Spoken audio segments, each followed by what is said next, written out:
Okay, I'm very quickly going to take you through the steps to reset the oil service indicator light on a Smart ForTwo. This one's a 2015, and if you start the car, every time you start it, you get a little wrench down here and a minus sign. That is how many kilometers you've gone past your oil change.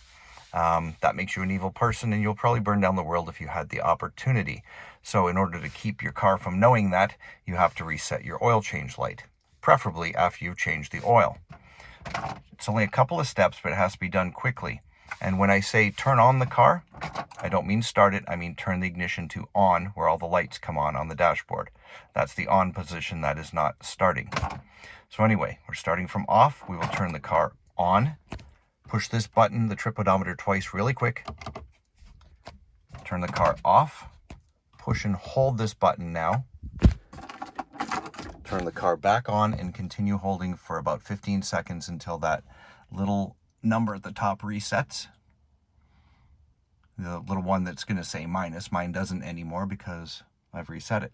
Now all this has to be done quicker than what I've just explained it now. It has to be done really fast. So we're going to go through it once more at the proper speed that you have to do it at.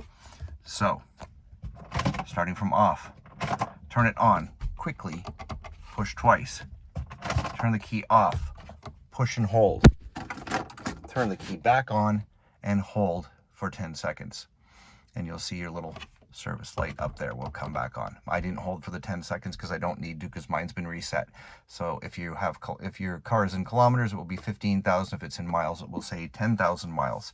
And that's how far you have to go till your next oil change. And you are all good to go, and you will no longer burn down the world. Thank you for watching.